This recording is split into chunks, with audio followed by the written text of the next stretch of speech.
We're talking about Honduras, where another indigenous environmentalist has been murdered. This less than 2 weeks after the killing of the renowned environmental activist Berta Cáceres.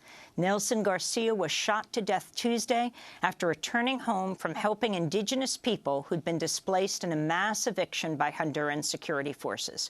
Garcia was a member of Copinh, the Civic Council of Popular and Indigenous Organizations of Honduras, co-founded by Berta Cáceres. She won the prestigious Goldman Environmental Prize last year for her decade-long fight against the Agua Zarca Dam, a project planned along a river sacred to the indigenous Lenca people. We're joined right now by Berta's daughter, by Berta Zuniga Cáceres, and by Lilian Esperanza Lopez, financial coordinator of Copinh, the organization Berta co-founded. We welcome you both to Democracy Now! Berta, first of all, and Lilian, my condolences on the death of your mother. Gracias. Agradecer el espacio de los medios Thank que you, también and I'd like to thank pues dan seguimiento a las you luchas for y giving no us son this solamente una opportunity, the noticia. media that follow up on the struggles and don't just put out news. Berta, why are you here in the United States? Aquí en Estados Unidos. Pues estamos aquí porque queremos seguir We're denunciando here because we want lo que to pasó con mi continue mami. denouncing what happened to my mother. Contar la verdad acerca de su We want to asesinato, tell the truth ya que about en her Honduras la assassination. situación está siendo muy manipulada por los In medios de Honduras, the comunicación situation is y el very much tratamiento que se está manipulated dando by por the parte del media, gobierno es realmente lamentable. and the way the government is Entonces dealing with it is queremos truly compartir lamentable. Con las luchadoras sociales, So con we los want to luchadores struggle sociales, pero with también those who are con, engaged in social struggle, autoridades y women personas and que men, puedan but escuchar also with para que las authorities and exigencias que persons who can nosotros listen, hemos so that planteado al the gobierno de demands that Honduras we have put puedan forward to the concretarse government of realmente. Honduras can actually receive attention and be acted upon.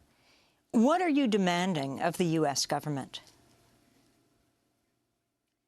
Pues creo que una de las demandas centrales Well, I think one of the key demands is that we be accompanied in our demands. We have put forth an array of points that have received very little attention in our country. It seems that the government of Honduras is only concerned about what is said internationally, but not about really following up on or really verifying what it is that happened in the assassination of my mother. So, it's crucial that an independent investigative commission be formed, that it be made up of experts who enjoy the trust of the family and the organization. For the investigation that has been carried out thus far is very limited, and the results that it might yield would not be considered reliable by us. And we would like the government of the United States and many others to pressure the government of Honduras to make it possible for such a commission to participate in the investigation. For the Inter-American Commission on Human Rights has said that it is ready and willing, but it needs an invitation from the government of Honduras in order for its investigation to be considered relevant in the overall investigation. I really hate to ask you this, Bertita. What do you understand happened to your mother when she was assassinated? She was at your home in La Esperanza in Honduras. This was 2 weeks ago. Well-known figure around the world, leading environmentalist. What do you understand happened to her in the home where you grew up? Pues al solo que me enteré de su asesinato, pues obviamente se me vino a la cabeza. As soon as I found out about her assassination, I immediately thought who was really behind this, because we knew of the recurrent threats that she faced. And in the last week, there had been an escalation in threats, and this happened in the context of the struggle against this hydroelectric dam known as Agua Zarca. We've always feared for her safety and for her life, because we knew that these threats included participation by, or also came from, the repressive repressive forces in Honduras, that the police and the military had been safeguarding the facilities of the hydroelectric plant, and rather than seeing how to protect human rights, they were always trying to figure out how to protect the interests of the private company. So we knew that there were big interests that wanted to bring an end to her life and the struggle of the organization, because the struggle was not only hers, it was the struggle of an entire people, and also a struggle of the Honduran social movement. Just hours before Nelson Garcia was assassinated, and this was just a few days ago, and this is after Berta's assassination, more than 60 members of Congress signed a letter to Secretary of State John Kerry and Treasury Secretary Jacob Lew, calling for a review of U.S. security aid to Honduras and an independent investigation into the killing of Berta Cáceres. They wrote in part, quote, "We're profoundly saddened and angered by the brutal assassination of Berta Cáceres and appalled by our government's continuous assistance to Honduran security forces so widely documented to be corrupt and dangerous." Where does that U.S. military aid go, Bertita? Pues yo creo que pues la ayuda militar es como I la think ayuda that clásica the que los military Estados aid Unidos is like da the para classic toda la form región of aid that the latinoamericana. United States has given to the Latin American region. In Honduras, it was bolstered as of the 2009 coup d'etat, which saw an increase in the national budget earmarked to security. But at the same time, they created special forces, supposedly, to watch out for security in the country. But quite to the contrary, what has happened has been an increase in insecurity, violence, and repression, very much directed against the Honduran social movement. So I believe that the role of the security forces is extremely important when one looks at the barriers being put up to the Honduran social movement and to the exercise of human rights. We're also concerned that this is continuing, this cooperation, because it is shown that these security forces do not serve the purpose for which they were supposedly created. For the indigenous peoples in particular, the presence of armed forces represents a great danger because they have a different life of harmony, and this merely steps up conflicts within the communities. I want to talk about, something very interesting here in the 2016 presidential election in the United States is there is a relationship between Hillary Clinton, who was the Secretary of State, who basically accepted the coup of 2009 and the coup government in Honduras. But before I do that, I want to turn to our second guest, to Lilian Esperanza Lopez Benitez, who is the financial coordinator of Copinh. Now, Copinh is the environmental organization, the indigenous organization, the Civic Council of Popular and Indigenous Organizations of Honduras that Berta Cáceres co-founded. Lilian, how many times have you been interrogated since Berta's assassination? Pues hasta el momento desde que sucede el asesinato de la compañera Berta. Up until the assassination of Berta, I've been interrogated 4 times, and I've received many phone calls from the Office of the Attorney General. And we asked ourselves, why are those of us who are part of this organization being interrogated? And we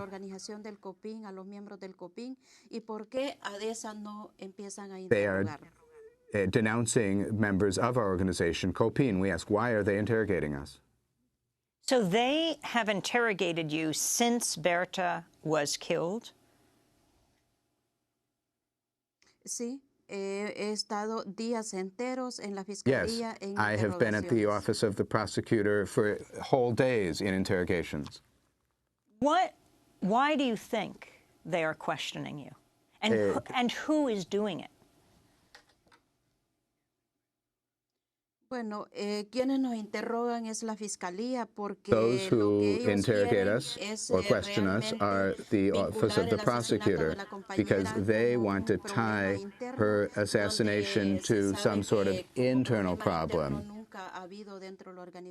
even though we've never had such an internal problem in the organization during the various years in which I have shared the struggle with her. All that the government wants is to tear the organization apart. That's what the government wants to achieve. But as women and as a strong organization, we hope that they're not going to accomplish that. Rather, we have become strengthened to continue working in the organization to defend natural resources. Lilian, first Berta Cáceres, the founder of your organization, Copinh, was assassinated. Then tell us about what happened to Nelson Garcia just in the last days. A 13 días del asesinato de la compañera Berta, the assassination of Berta, había habido un desalojo también these en lo que days earlier, there had also been an eviction in Rio Lindo in the department of Cortés, and persons were displaced once again. The government could have stopped this because if it does not want to be had it not wanted to be involved or had it not been involved in the assassination of Berta, they would have detained, they would have arrested the assassination. And there was an eviction by police, by military, and by a court, and in the wake of that, our colleague Nelson Garcia was assassinated just as he was arriving at his home. Paid hitmen were there waiting to assassinate him. Are you afraid for your life? Realmente sí tememos, pero esta ha sido, yes, esta we ha sido una do lucha que hemos have fear. Luchado, ha sido un camino que hemos we feel fear, yet this is a struggle that we have undertaken. It is a road that we have headed down, and that is to become stronger and to continue working as Berta always did. And this is a tribute to her. We have committed ourselves to continuing along the same path to defend the struggle, because if, as women, we are not struggling in Honduras, but we know that it is a violent country and that they assassinate us just for being women and for standing up for the natural resources of the Lenca people. Tell us what Copinh does, your organization that Berta founded.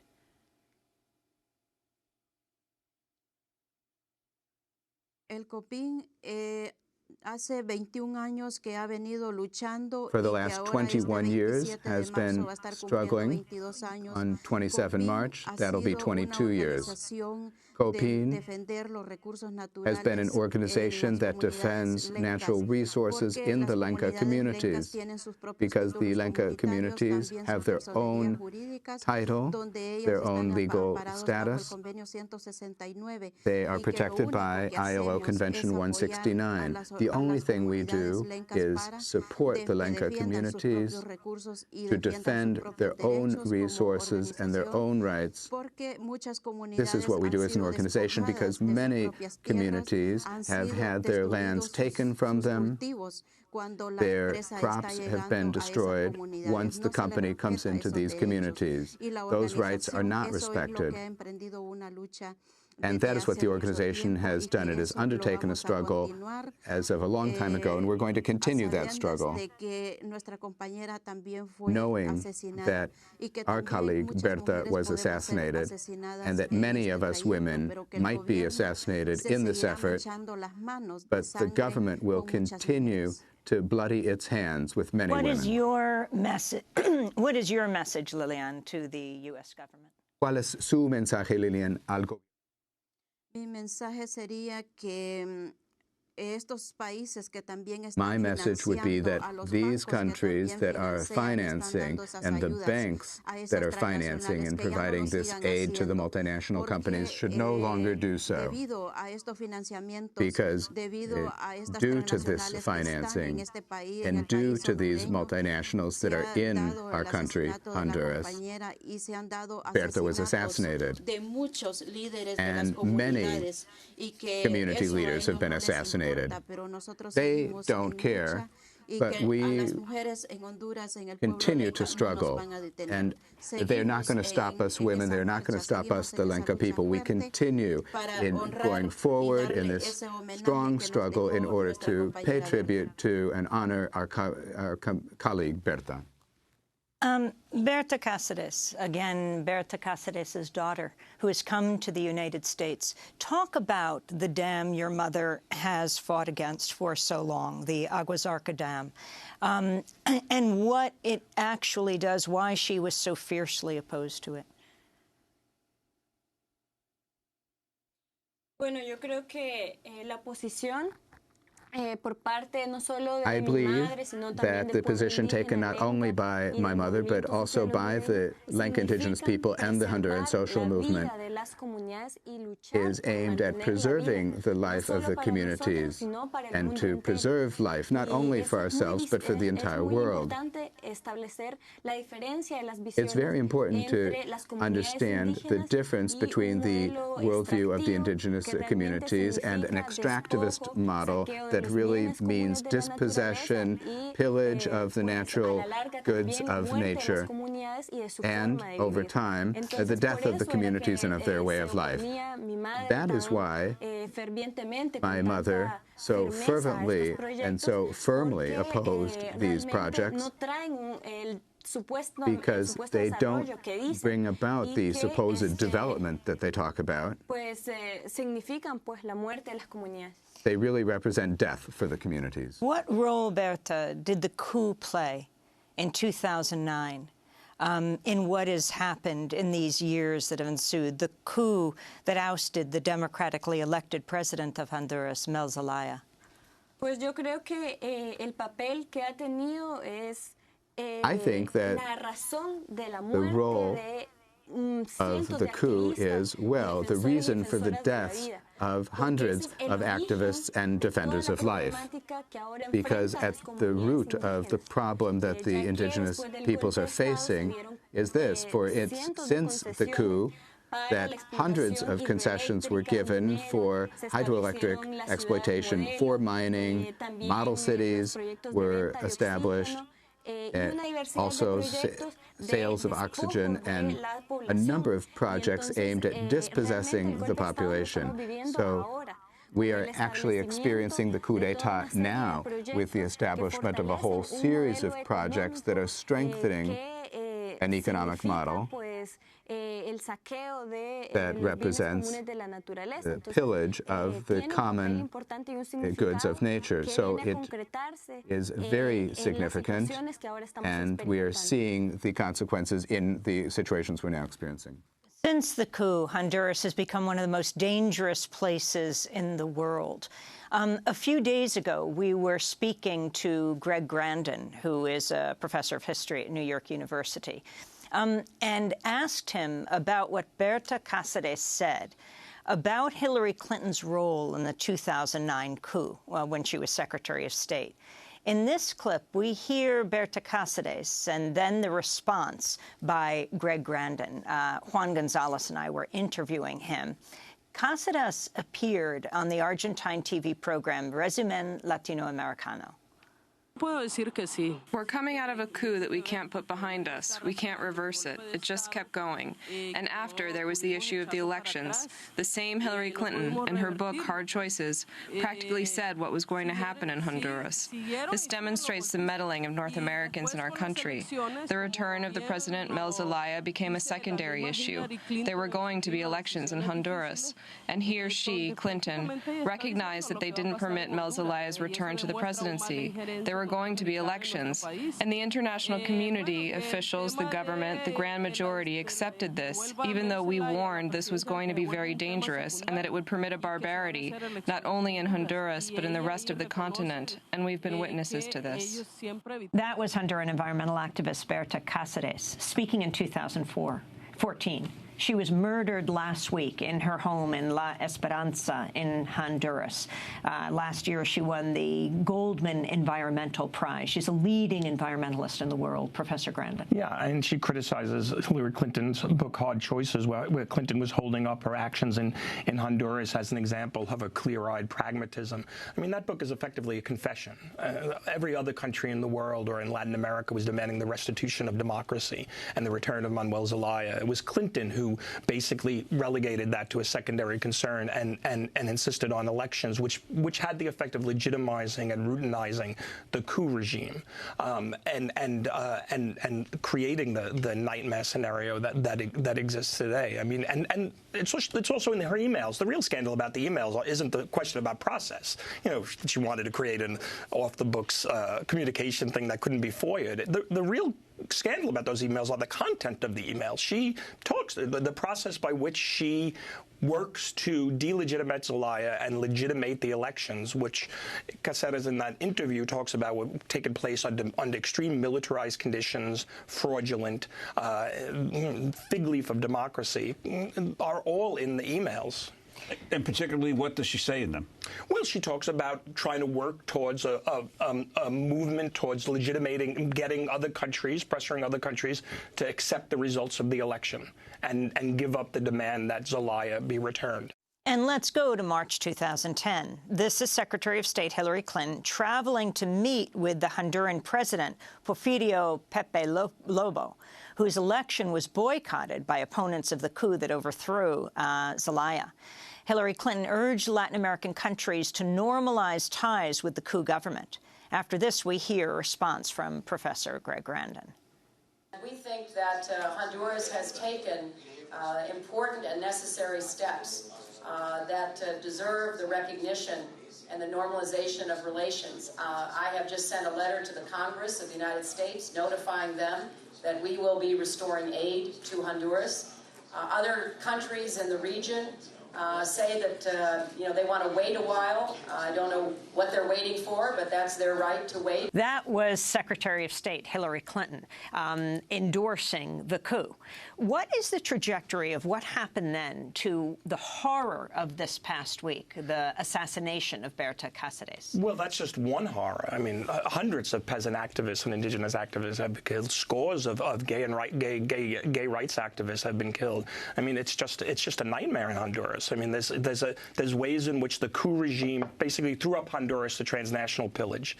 And Berta Cáceres in that interview says what was installed after the coup was something like a permanent counterinsurgency on behalf of transnational capital.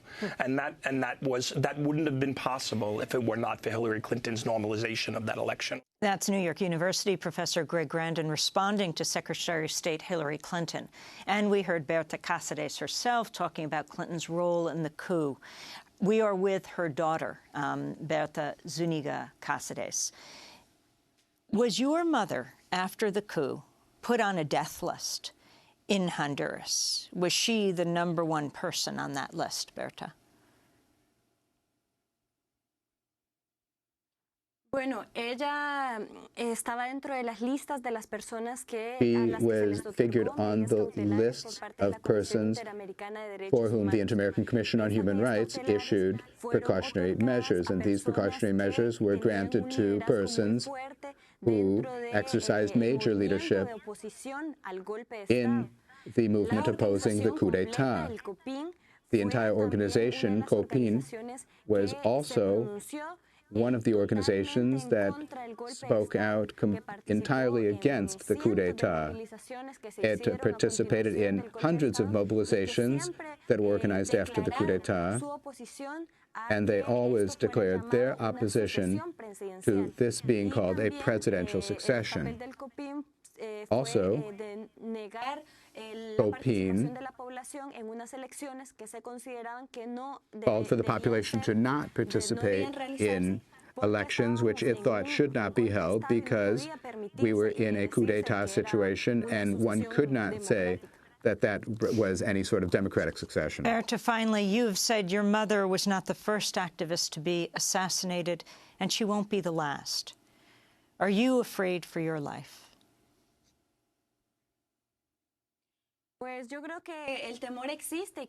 Well, I believe that fear exists. It is a reality. But now, more than ever, what we insist on is that my mother's assassination be a precedent for justice. That is why it is so important that this crime be investigated, because we know that the government fears an independent commission coming to say who's really behind this assassination, and that it might reveal the ties under which the oligarchical powers operate in our country, the ties that the companies have that are protected by Honduran institutions, in which a justice system supports these facilities, even though they violate human rights. And they're also operating in alliance with security forces. I want to thank you both for being with us. Our guests have been Berta Isabel Zuniga Cáceres, the daughter of Berta Cáceres, who was assassinated 2 weeks ago at her home in La Esperanza in Honduras, and Lilian Esperanza Lopez Benitez with Copinh, the Civic Council of Popular and Indigenous Organizations of Honduras, which Berta Cáceres co-founded. I thank you both for being with us. Again, thank you so much, and condolences and special thanks to our translator, Charlie Roberts. If you want to see all of our coverage of Honduras right after Berta Cáceres' assassination, but well before, Democracy Now! Was there on the plane covering Manuel Zelaya returning to his country after he had been couped out, as they say, after the coup, when he returned from Nicaragua to Honduras, as well as the time of the coup and our interviews with President Zelaya and indigenous activists in Honduras. This is Democracy